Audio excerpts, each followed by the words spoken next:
Across Newcastle and the Hunter, 2NURFM 103.7. Big event coming up for the University of Newcastle come Thursday, September 8. It is the awards dinner night for the Alumni Awards, and a big event coming up. A lot of preparation gone into this. A couple of guests joining us to talk about that at the moment. Firstly, Kristie White, of the Head of Alumni Programs at the University. Good morning to you, Kristie, first. Hello. And also Kira Mileham, who's the 2020 International Leadership Award winner. So good morning to you too, Kira. Hi, Mark. Great to be here. All right, Kristie, first with you. Last couple of years, everybody hasn't been able to have events, so good to be back into the swing of that again. Everybody been knowing how to organise what and everything else? Oh, it's just like riding a bike, Mark. It's coming Excellent. back to us. But yeah, as you've said, for the last couple of years, due to COVID compliance, we've had a really small-scale celebration event in celebration for our Alumni Excellence Award winners. But we are back with a bang this year in 2022. So we're looking to host a much larger, we're able to host a much larger event in the Great Hall here on Callahan campus. It's a wonderful venue. It's a wonderful place for us to be able to gather and invite community back in to help us celebrate and acknowledge the wonderful achievements of our global alumni community through our Alumni Excellence Awards. Yeah, so when we're talking, people all over the world, it's not, obviously a lot of folks do their learning and then they stay locally, but, the world's a pretty big / pretty small place at the moment, so acknowledging people that are all over the place can be a bit of a challenge. But why is it important that we continue to celebrate some of the successes that have started here and ended up who knows where? Oh, who knows where exactly. So we've got 161,000 alumni located across 152 countries globally, and so the achievements of our alumni across the globe are truly magnificent. So the Alumni Excellence Awards gives us the opportunity to really unearth and amplify the stories of success and achievement from our alumni community, which in turn is around the reputation and the pride that we all feel for this wonderful university here in Newcastle,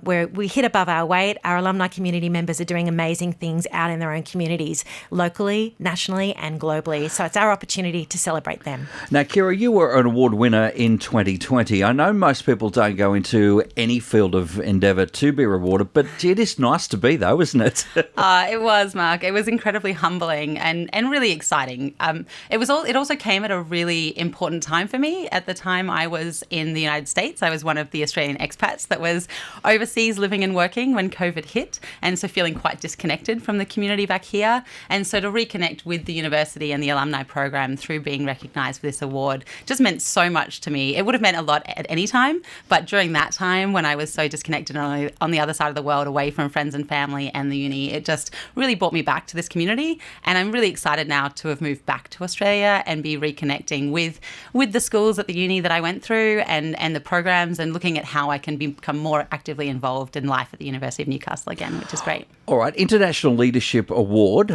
so pretty prestigious. What were some of the things that made up that category for you? What were some of the things that were, yep, tick, tick, tick, tick, she's a winner? Well, I wasn't on the judging panel for my award, although I was this year, which was fantastic. And looking at the impact that So you're looking at everybody this year and going, you're not as good as me. No. Quite the opposite, Mark. I felt even more humble looking at the award recipients this year. There's such an incredible pool. I definitely had a bit of imposter syndrome looking at the applications this year, thinking, how was I in this mix? But I work in wildlife conservation. I work as the partnership director for an organisation called the IUCN, the International Union for Conservation of Nature. And I work trying to sort of like a dating service for wildlife conservationists around the world. I try to match scientists with governments, with conservation organisations, and with organisations like zoos and aquariums all over the world, working to try and save plants, animals and fungi. And it's just a really fun role. And it was so exciting to be rewarded through this program. It was the categories that we use to judge are the impact that people are having, the longevity of that impact, the breadth of the work that they're doing. Is it impacting locally, nationally, regionally or globally?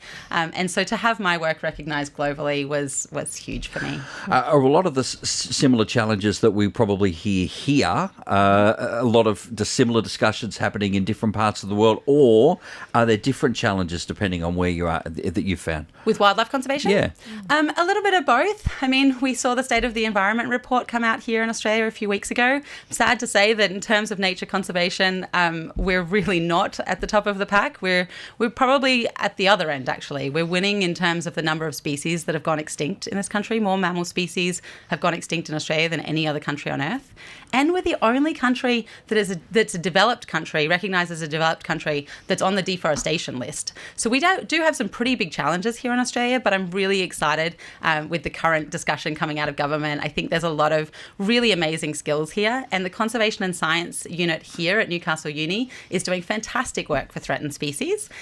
There's lots of really great programs happening, so I'm optimistic about the future, but we do have similar challenges around the world. Most governments are really grappling with how we do a better job of protecting species. All right, well, the awards night happening Thursday, September 8, Kristie. So, again, anybody can feel free to be a part of the event. Just give us a sneak peek on what we can expect on the night. Oh, on the night, absolutely. So you can expect a lovely 3-course meal. You can expect some... Sold. Done, sold. Beautiful, beautiful. We didn't even get to the drinks. I know, yeah. Some cocktails and canapes at the start. You can also expect some wonderful entertainment from one of our alumni and student bands. And you can expect to be absolutely, get tingles from hearing the stories of our alumni recipients. And as I mentioned before, some of whom are actually flying internationally, coming to Newcastle to be with us at the event. We'll also be premiering a beautiful digital storytelling piece. So we'll be showing short films and short videos on each of the award recipients. And if you are looking for a ticket, tickets are $100 per person, or you can purchase a table, and they're available on the university website. So if you go to www.newcastle.edu.au/alumni events. We would love to have you join us. It is the University of Newcastle Alumni Awards dinner, Thursday, September 8. Kristie, I'll let you go and put the finishing touches on all that. So thank you for your time today. Appreciate it. Thanks, Mark. And Kira, congratulations on 2020 and obviously the judging stuff that you've had to do this time around. So again, thank you, ladies, for both joining us this morning. Thanks so much, Mark.